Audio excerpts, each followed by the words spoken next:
तो students welcome to our channel. तो आज हम डिटेल्ड वन शॉट कवर करेंगे। केमिस्ट्री के चैप्टर 2 है हमारा इलेक्ट्रोकेमिस्ट्री। पूरा डिटेल्ड वन शॉट कवर करेंगे और जो बच्चा पहली बार भी देख रहा है तो उसको एकदम से बढ़िया तरीके से समझ में आ जाएगा। और लगभग आधे घंटे का हमारा ये वन शॉट होगा, लेकिन आपको बोर्ड के हिसाब से पूरा करवा दूंगा मैं, जितना कुछ आएगा वो। ठीक है, तो चलिए शुरू करते हैं। तो इलेक्ट्रोकेमिस्ट्री में आप देखना दो चीज़ें होती हैं।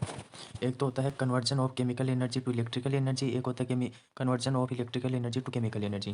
तो केमिकल एनर्जी को इलेक्ट्रिकल एनर्जी में जो डिवाइस चेंज करता है उसको हम या तो बोलते हैं इलेक्ट्रोकेमिकल सेल, इसको वोल्टालिक सेल भी बोल सकते हैं, डेनियल सेल भी बोल सकते हैं और गैल्वेनिक सेल भी बोल सकते हैं। और जो इलेक्ट्रिकल एनर्जी को केमिकल एनर्जी में चेंज करता है उसको बोलते हैं इलेक्ट्रोलाइटिक सेल। बच्चों सेकंड जो चीज़ पढ़ेंगे वो पढ़ेंगे हम इलेक्ट्रोकेमिकल सेल। इलेक्ट्रोकेमिकल बोल दो, चाहिए डेनियल बोल दो, वोल्टालिक बोल दो, कुछ भी बोल दो, जो चार नाम मैंने बताए थे उनमें से कुछ भी बोल दो।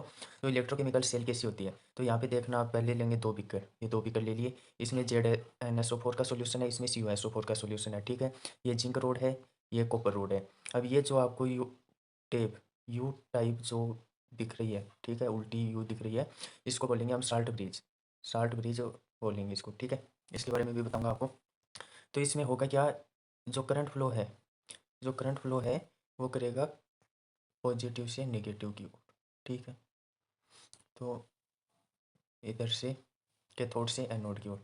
पहले इसको आपको डिस्क्राइब कर देता हूँ जल्दी जल्दी। लेफ्ट साइड में है बीकर, इसमें है ZnSO4। ठीक है, जिंक सल्फेट और जिंक की रोड है, जिंक सल्फेट का सॉल्यूशन है। इस साइड एनोड होगा, एनोड नेगेटिव होगा और इस साइड ऑक्सीडेशन होगा। ठीक है, और राइट साइड आप देखोगे तो कॉपर सल्फेट का जो सॉल्यूशन है, कॉपर की रोड है, इस साइड कैथोड होगा, पॉजिटिव होगा, इस साइड रिडक्शन होगा। रिडक्शन में क्या होगा, Cu+2+2 electron equal to Cu, ये रिडक्शन की वो रिएक्शन हो जाएगी। ऑक्सीडेशन की रिएक्शन क्या होगी, Zn हो जाएगा, Zn+2+2 इलेक्ट्रॉन, ये हो जाएगा ऑक्सीडेशन। ठीक है, अब इलेक्ट्रॉन जो है, इलेक्ट्रॉन इस वाले बीकर से जो Zn से जिंक से कॉपर की ओर जाएंगे। तो करंट हमेशा इलेक्ट्रॉन के फ्लो के अपोजिट होता है, तो करंट फ्लो करेगा कॉपर रोड से जिंक और रोड की तरफ। और यहाँ पर केमिकल एनर्जी इलेक्ट्रिकल एनर्जी में कन्वर्ट होगी तो बल्ब ग्लो करने लग जाएगा। ठीक है, अब सेकंड जो हम पढ़ते हैं वो पढ़ते हैं साल्ट ब्रिज क्या है। It is inverted you tube joining two half cells contains saturated solution of electrolyte such as KCl and KNO3। ये एक इन्वर्टेड यू टाइप ट्यूब होती है, जो दो हाफ सेल, ये दो हाफ सेल हैं, इनको ज्वाइन करती है और इनके अंदर, ठीक है, तो ये इन दो को ज्वाइन करती है, ये साल्ट ब्रिज का फंक्शन अब आगे देखेंगे हम। ठीक है, एक सेकंड ये और देखना। The saturated the saturated solution is generally taken in अगर अगर और इन गेलाटिन। और जो ये अगर अगर सॉल्यूशन है गेलाटिन, ये क्या है, जो साल्ट ब्रिज के अंदर हम सॉल्यूशन डालते हैं वो या तो अगर अगर का होता है या गेलाटिन का होता है। अगर अगर क्योंकि ये गाढ़ा होता है इसलिए साल्ट ब्रिज में जल्दी जेली टाइप एक वो सब्सटेंस होता है अगर अगर। ठीक है, अब बढ़ेंगे साल्ट ब्रिज के फंक्शंस। सब functions of salt bridge complete the electrical circuit by joining the half cells. ये इलेक्ट्रिक सर्किट को पूरा करता है, दोनों सेल को आपस में जॉइन करवाता है, एक मीडियम की तरह बीच में काम करता है। Maintain the neutrality of two half cells, इन दोनों हाफ सेल्स की आपस में न्यूट्रलिटी मेंटेन करता है, मतलब चार्ज मेंटेन करता है कि दोनों न्यूट्रल रहें, मतलब दोनों का चार्ज बराबर रखता है। तो नेक्स्ट जो टॉपिक आता है वो आता है हमारा इलेक्ट्रोड पोटेंशियल। इलेक्ट्रोड पोटेंशियल क्या होता है, electrode potential is denoted by capital E।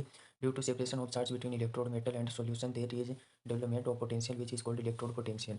Due to separation of charge between electrode metal and solution, एक सॉल्यूशन है उसके अंदर हमने अभी मेटल जैसे ZnSO4 में हमने जिंक मेटल डाला था, तो वहाँ पर जब चार्ज सेपरेट होता है तो एक पोटेंशियल डेवलप होता है, उसको हम बोलेंगे इलेक्ट्रोड पोटेंशियल। इन नोट क्या डिफाइन करता है, standard electrode potential. Standard electrode potential क्या होता है, इसमें कंसंट्रेशन होगा 1 मोलर। ठीक है, कंसंट्रेशन यानी मोलरिटी। इनोट सेल को हम किससे कैसे फाइंड करेंगे, तो इनोट सेल को हम फाइंड करेंगे इनोट राइट माइनस का इनोट लेफ्ट, यानी जो आपका राइट साइड वाला कैथोड है। ठीक है, तो इनोट कैथोड माइनस इनोट एनोट लिख दो, या फिर E not reduction, reduction right side होता है और ऑक्सीडेशन लेफ्ट साइड होता है, तो ई नोट रिडक्शन माइनस का ई नोट ऑक्सीडेशन। अब आता है स्टैंडर्ड हाइड्रोजन इलेक्ट्रोड सी। तो ये देखेंगे स्टैंडर्ड हाइड्रोजन इलेक्ट्रोड सी क्या है, तो it is the device that measures the half cell electrode potential of cell. यानी कोई सेल है उसका जो हाफ सेल का इलेक्ट्रोड पोटेंशियल जो मेजर करता है उसको बोलेंगे स्टैंडर्ड हाइड्रोजन इलेक्ट्रोड। तो अब हम देखेंगे स्टैंडर्ड हाइड्रोजन पोटेंशियल का डायग्राम। तो इस डायग्राम में बेसिक चीज़ है क्या, ध्यान से देखना आप। तो सबसे पहले हम लेंगे एक बीकर। ठीक है, ये हमने एक बीकर ले लिया, ठीक है, बीकर ले लिया। अब जो इस बीकर में जो है एक प्लेटिनम वायर लगाएंगे, ये हो गया हमारा प्लेटिनम वायर, ठीक है। अब इस प्लेटिनम वायर जो है इसको हम एक इलेक्ट्रोड से कवर कर देंगे चारों तरफ से, जैसे कि ये हमने इसको कवर कर दिया चारों तरफ से, ठीक है। अब इसमें छोटे छोटे ये H2 गैस के मॉलिक्यूल्स हैं, छोटे छोटे, ठीक है। तो ये जो है ये हो गया हमारा प्लेटिनम वायर, ठीक है। ये हमारा बीकर हो गया, ये हमारे H2 गैस के मॉलिक्यूल्स हो गए एट 1 बार एंड 1 एटीएम पर, ठीक है। ये गैप हो गया, ये गैप किस लिए है, गैप फॉर H2 गैस, ठीक है। और ये हमारा it is reference electrode can be anode और कैथोड, ये इलेक्ट्रोड भी हो सकता है और कैथोड भी हो सकता है, ठीक है। ये हो गया 1 मोलर HCl सॉल्यूशन और 0 वोल्ट है यहाँ पर पोटेंशियल, तो ये इसका डायग्राम हो गया, ठीक है। प्लेटिनम वायर और ये जो हमारे नीचे की ये कोटिंग है, कौन सी देखना आप, हमारी ये जो कोटिंग है नीचे की, ये भी प्लेटिनम फॉइल से बनी होगी, platinum foil coated with fine divided platinum. अब डिसएडवांटेज ऑफ सी देखेंगे, तो डिसएडवांटेज ऑफ सी क्या है, इसमें एक तो जो 1 मोलर HCl हम लेते हैं उसको मेंटेन करना डिफ़िकल्ट होता है, एक 1 बार प्रेशर मेंटेन करना डिफ़िकल्ट होता है, और ये इजीली पॉइजन हो जाता है, अगर छोटी सी भी इम्प्योरिटी आ गई तो ये पूरा ख़राब हो जाता है, ये इसके डिसएडवांटेज हैं। अब नेक्स्ट हम पढ़ेंगे नस्ट इक्वेशन, हमारी नस्ट इक्वेशन किसको बोलते हैं, ठीक है। तो नस्ट इक्वेशन क्या है ये देखेंगे हम अभी, नस्ट इक्वेशन, ठीक है। If concentration is not equal to 1 molar, अगर जो हमारी कंसंट्रेशन है, अगर जो हमारी कंसंट्रेशन है वो 1 मोलर नहीं है तो वो क्या होगी, नॉन स्टैंडर्ड इलेक्ट्रोड, और स्टैंडर्ड इलेक्ट्रोड में क्या था कि कंसंट्रेशन 1 मोलर थी, अब कंसंट्रेशन क्योंकि 1 मोलर नहीं है तो ये हो गया नॉन स्टैंडर्ड इलेक्ट्रोड। तो नेक्स्ट इक्वेशन में हम जो टेम्परेचर है वो लेंगे 298 के और या 25 डिग्री सेल्सियस यानी रूम टेम्परेचर लेंगे। और नेक्स्ट इक्वेशन क्या है, नेक्स्ट इक्वेशन है E cell is equal to E not cell minus का 0.0591 n इंटू लॉग QC, समझे कुछ। यहाँ पर ई नॉट सेल का क्या मतलब है, यहाँ पर ई नॉट सेल का क्या मतलब, यहाँ पर ई नॉट सेल का मतलब होगा, अभी पढ़ाया था आपको स्टैंडर्ड इलेक्ट्रोड पोटेंशियल, ठीक है। और ई सेल है नॉन स्टैंडर्ड, ई सेल है non standard electrode potential, E not cell है स्टैंडर्ड इलेक्ट्रोड पोटेंशियल। तो नॉन स्टैंडर्ड इलेक्ट्रोड पोटेंशियल को फाइंड करने के लिए हम करेंगे इन 0.0591 अपॉन एन लो QC, किससे माइनस करेंगे, E not cell standard electrode potential. अब यहाँ पर एन है, यहाँ पर एन क्या है, यहाँ पर एन है number of moles of electrons, यानी इलेक्ट्रॉन्स के कितने मोल्स हैं वो है एन, ठीक है। और यहाँ पर लोग QC हो गया हमारा चार्ज, ठीक है, QC हो गया हमारा चार्ज।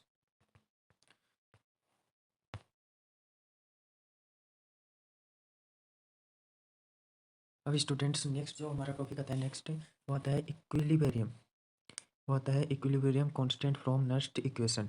तो ये इक्विलिब्रियम कांस्टेंट क्या होता है ये देखना, इक्विलिब्रियम कांस्टेंट क्या होता है। तो हमने नस्ट इक्वेशन पढ़ी थी, नस्ट इक्वेशन में क्या था, ई नॉट सेल है, E not cell equal sorry E cell non standard electrode potential is equal to non standard electrode potential minus 0.0591 upon में एन लॉग QC। तो एट इक्विलिब्रियम पर क्या होगा, जो हमारा QC है, जो हमारा QC है वो हो जाएगा KC, ठीक है। और KC क्या है यहाँ पे वो आपको मैं अभी आगे बताऊँगा। और जो ई सेल है, जो हमारा नॉन स्टैंडर्ड इलेक्ट्रोड पोटेंशियल है, ई सेल जो है ई सेल वो भी हो जाएगा हमारा 0। तो ये चीज़ आप ध्यान रखना, at equilibrium constant of Nernst equation जो हमारा QC है वो हो जाएगा KC और ई सेल है वो हो जाएगा 0। तो ये चीज़ आप ध्यान रखना, ठीक है। तो नोट करो फटाफट, नोट कर लो फटाफट स्टूडेंट्स। यहाँ पे जो हमारा EC था, सॉरी ई सेल था, ई सेल जो हमारा था, और क्या होगा इसको,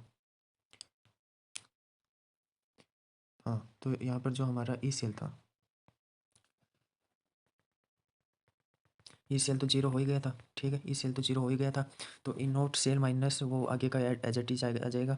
अब ई नोट सेल ये माइनस का इधर आएगा, ठीक है, और ये इसके साथ में आ जाएंगे, तो ये इन नोट सेल ये इधर आएंगे तो पॉजिटिव हो जाएंगे। तो in note cell equal to ये आ जाएगा। और केसी का मीनिंग होता है यहाँ पे इक्विलिब्रियम कांस्टेंट। अब देखेंगे रिप्रेजेंटेशन ऑफ इलेक्ट्रोकेमिकल सेल, यानी इलेक्ट्रोकेमिकल सेल को रिप्रेजेंट कैसे करते हैं। जैसे कि हमारे पास ये एक रिएक्शन गिवन है, तो इसमें हम इसको रिप्रेजेंट करेंगे जेड एन, फिर 1 dash Z N plus 2 dash बस यू प्लस 2 डैश बस यू। यहाँ पे जो डबल डैश है इसका मीन्स होता है साल्ट ब्रिज, और यहाँ पर जो आपने ज्वाइन किया है इसकी जगह हम सिंगल डैश लगा देंगे। अब पढ़ेंगे हम Gibbs free energy. Gibbs free energy क्या होती है, तो गिब्स फ्री एनर्जी को डिनोट करते हैं हम डेल्टा जी से। तो गिब्स फ्री एनर्जी के भी दो टाइप होते हैं, एक तो डेल्टा जी नोट, एक डेल्टा जी। इनमें दोनों में फ़र्क सिर्फ होता है इस ई का। इन दोनों में जो फ़र्क होता है वो सिर्फ इस ई का फ़र्क होता है, इसमें ये मेन चीज़ है, ये आप ध्यान रखना। तो जो डेल्टा जी में जो ई आता है वो नॉन स्टैंडर्ड इलेक्ट्रोड होता है, यानी ई नोट सेल माइनस 0.0591 अपॉन में एन लॉग क्यू सी। और जो इसमें ई होता है डेल्टा जी नोट में जो ई होता है वो होता है स्टैंडर्ड इलेक्ट्रोड पोटेंशियल, यानी ई राइट माइनस का इलेक्ट्रॉन हमने पढ़ा था ना, और दो बिकर थे तो कैथोड वाले में से एनोड वाले को माइनस कर देंगे, ठीक है। तो इनका फॉर्मूला क्या होता है, इनका फॉर्मूला है delta G is equal to minus N E F, और इसका भी होगा माइनस एन ई एफ, ठीक है। ई का अंतर था वो मैंने आपको बता दिया। और यहाँ पर जो एन है, एन है number of moles of electron, electron के मोल्स हैं कि इलेक्ट्रॉन के कितने मोल्स थे। जैसे कि यहाँ पर तो नहीं है, जैसे कि कोई रिएक्शन है Z N plus 2 E minus, तो यहाँ पर इलेक्ट्रॉन के 2 मोल्स हो गए। तो इस तरीके से इसमें बताया गया है, ठीक है। और इसमें जो एफ है, एफ है फराडे, तो एफ की वैल्यू आपको पता ही होगी। एफ की जो वैल्यू होती है वो होती है 9 भाई लेजर पॉइंटर से घटाना पड़ेगा 96500 इसकी वैल्यू होती है एफ की, ठीक है। ये इतना आप समझ गई, तो आप कर लो जल्दी से इनको नोट कर लो आप जल्दी से, ये लो। नेक्स्ट जो टॉपिक आता है वो आता है हमारा इलेक्ट्रोलाइट्स। इलेक्ट्रोलाइट्स क्या होते हैं, इलेक्ट्रोलाइट्स से जिसपे प्लस या माइनस का चार्ज होता है, जैसे कि NaCl Na पर प्लस का चार्ज है, Cl पर माइनस का चार्ज है, तो ये होते हैं इलेक्ट्रोलाइट्स। अब इलेक्ट्रोलाइट्स के होते हैं दो टाइप होते हैं, strong electrolyte and weak electrolyte. जो सॉल्यूशन में कंप्लीट डिसोसिएट हो जाते हैं वो स्ट्रॉन्ग इलेक्ट्रोलाइट है, जो कंप्लीट डिसोसिएट नहीं होती वो है वीक इलेक्ट्रोलाइट। डिसोसिएट यानी जो कंप्लीट टूट जाते हैं सॉल्यूशन में या कोई भी सॉल्वेंट में, तो स्ट्रॉन्ग इलेक्ट्रोलाइट है। जो कंप्लीटली नहीं टूटते, मतलब 10% टूट गए, 20% टूट गए, तो वो वीक इलेक्ट्रोलाइट है। तो स्ट्रॉन्ग इलेक्ट्रोलाइट का एग्जांपल है NaCl KCl।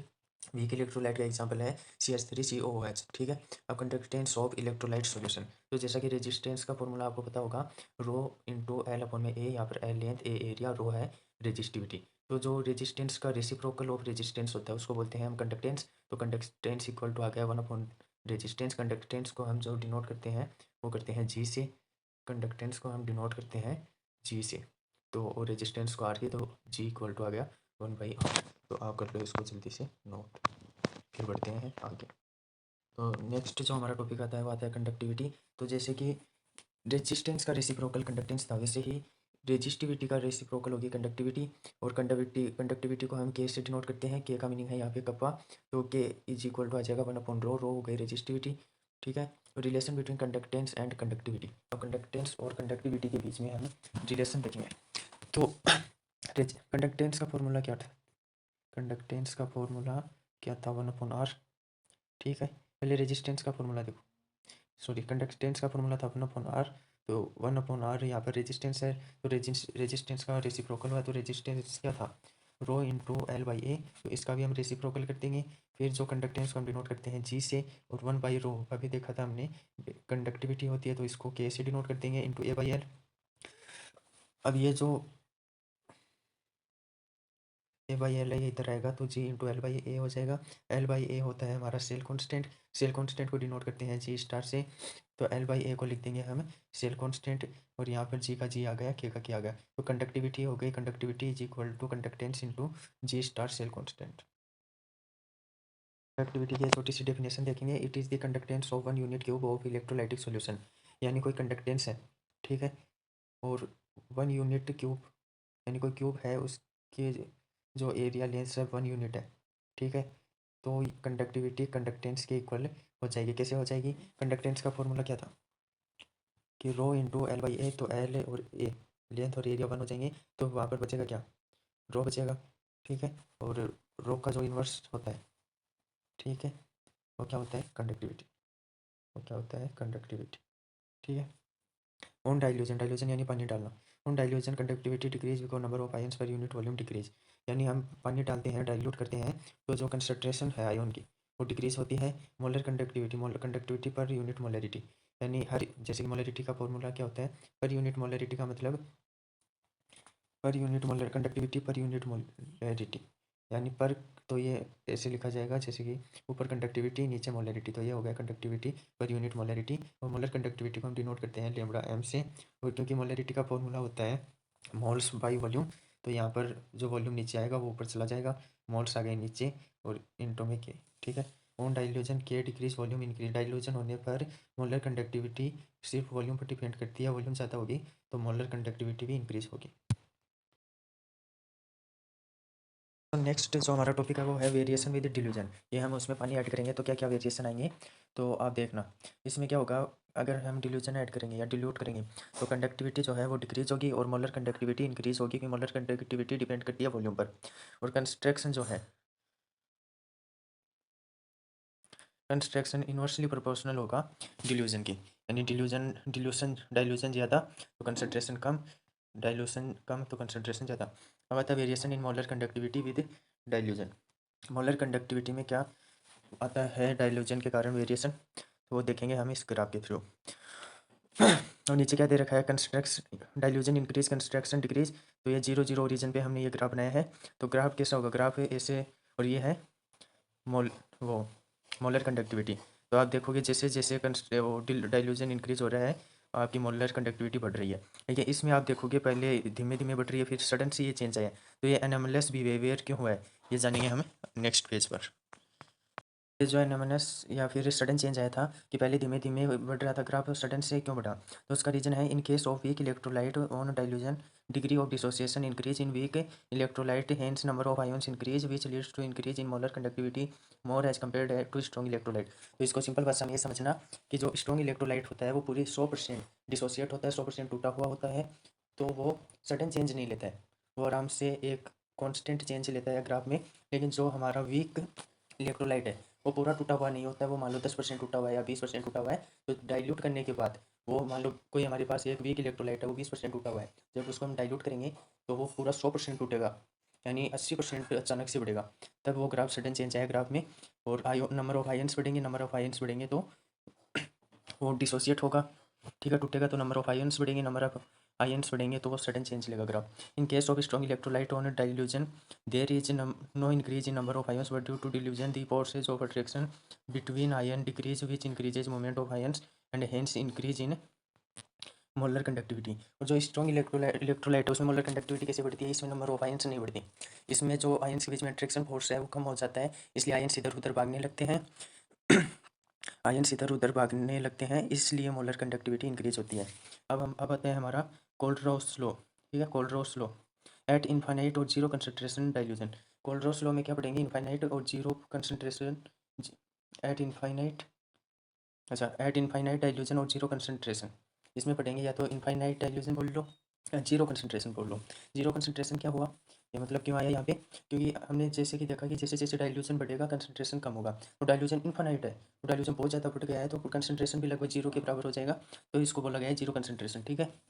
तो कोल्ड ड्रॉ क्यों यूज में लेते हैं, values can not be determine for weak electrolyte, जो वीक इलेक्ट्रोलाइट है उसके लिए वैल्यूज डिटरमाइन फाइंड नहीं कर सकते हम इजीली, इसलिए so we can find with the help of ions, तो आयंस की हेल्प से हम इसको जानेंगे। ये वाई नॉट एम है, इसका मतलब क्या है, मोलरिटी ऑफ जीरो कंसंट्रेशन और एट इनफाइनाइट डाइल्यूजन, ठीक है। अब हमारा कोल्ड स्लो है, इसको इजी में समझेंगे हम, जैसे कि हमें, सॉरी, जैसे कि हमें ये दे रखा है वाई नॉट एम CH3COOH, ठीक है, और ये तो आंसर है लास्ट में तो इसको मत लिखना एक बार। तो गिवन दे रखा है मेरे को, कोई क्वेश्चन इस टाइप से आएगा, जैसे कि आपको वाई नॉट एम दे दिया CH3COOH, वाई नॉट एम की कुछ वैल्यूज दे दी, जैसे कि CH3COO minus Na plus HCl and NaCl, ठीक है, इनकी कुछ वैल्यू दे दीजिए 40 10 12, तो आपको पूछेगा कि इसका कंडक्टेंस बताओ, ठीक है। नहीं, इसकी मोलर कंडक्टिविटी बताओ। तो जो मोलर कंडक्टिविटी है वो हम कैसे फाइंड करेंगे वो देखना ध्यान से। इसमें है CH3COO, इसमें CH3COO मैच हो रहा है, N हमारा काम का नहीं है। फिर हमें क्या चाहिए, CH3COO इतना हो गया, अब हमें H और चाहिए, तो H यहाँ से हमें मिल गया। तो इनका सम कितना होगा, 40 + 10, ठीक है, इनका सम हो गया 50। अब हमें माइनस क्या करना है, इसका तो कोई रोल ही नहीं है इसमें, इसका रोल इतना ही है, हमें यहाँ पे Na और Cl की वैल्यू मिल गई जो हमें माइनस करना है। तो जो हमें मिल गए हैं इससे मैच हो गए हैं, तो उनकी टोटल वैल्यू लिख लो। फिर जो मैच नहीं हुए हैं पहले इन दोनों की टोटल वैल्यू लिख लो, 40 10 50। अब जो मैच नहीं हुए हैं उनको माइनस कर दो, तो NaCl, Na प्लस और Cl माइनस, ये तो मैच नहीं हुए, तो NaCl की वैल्यू कितनी दे रखी है हमें 12, तो 12 को माइनस करेंगे 38, इसकी मोलर कंडक्टिविटी आ जाएगी। ठीक है, ये डेफिनेशन यहाँ पे दे रखी है, पढ़ लेना। तो ये लेमडा एम का मतलब होता है नॉर्मल मोलर कंडक्टिविटी, और लेमडा नॉट एम का मतलब होता है मोलर कंडक्टिविटी एट 0 कंसंट्रेशन और मोलर कंडक्टिविटी एट इनफाइनाइट। अब पढ़ेंगे। और ये अल्फा, अल्फा को बोलते हैं डिग्री ऑफ डिसोसिएशन, कि कितना जो अपना आयन है कुछ भी है वो कितना डिसोसिएट हुआ है। अगर अल्फा की वैल्यू 1 है, अगर अल्फा की वैल्यू 1 है तो 100% डिसोसिएशन हुआ है। अगर अल्फा की वैल्यू हाफ है तो 100 का आधा हो जाएगा, 50% डिसोसिएशन हुआ है। नेक्स्ट जो हमारा टॉपिक आता है वो आता है इलेक्ट्रोलाइसिस। तो इलेक्ट्रोलाइसिस क्या होता है देखना एक बार। When cell convert electrical energy to chemical energy are called electrolytic cells. तो इलेक्ट्रोलाइसिस में हम इलेक्ट्रिकल एनर्जी को केमिकल एनर्जी में चेंज करते हैं, और जो सेल हम यूज करते हैं इलेक्ट्रिकल एनर्जी को केमिकल एनर्जी में चेंज करने के लिए उसको बोलते हैं हम इलेक्ट्रोलाइटिक सेल। जैसे कि हमारे पास ये एक सॉल्यूशन है NaCl, ठीक है, और ये दो रोड है हमारे पास, ये पॉजिटिव, ये पॉजिटिव रोड है हमारी और ये निगेटिव रोड है, ठीक है। तो Na प्लस है, ये नेगेटिव को अट्रैक्ट करेगा तो इधर जाएगा, Cl माइनस है ये पॉजिटिव को अट्रैक्ट करेगा तो इधर जाएगा, इधर एक वेक्टर लगा दी हमने, इसमें उल्टा हो जाएगा, एनोड की तरफ पॉजिटिव होगा। और पीछे क्या देखा था हमने, एनोड नेगेटिव और कैथोड पॉजिटिव। यहाँ पे एनोड पॉजिटिव होगा, कैथोड नेगेटिव होगा, कैथोड पे वही रिडक्शन होगा, एनोड पे ऑक्सीडेशन होगा, बस साइन का थोड़ा चेंज हुआ है, ठीक है। तो नेक्स्ट ये एक टेबल है, ये आपको एनसीईआरटी में मिल जाएगी। इसमें ऐसे दिया गया कि कौन कौन से इलेक्ट्रोलाइट्स को लेने पर कौन कौन से प्रोडक्ट बनते हैं, रिएक्शन कैसी होती है, ये एनसीईआरटी की बुक में आपको टेबल मिल जाएगी, तो ये देख लेना, ठीक है।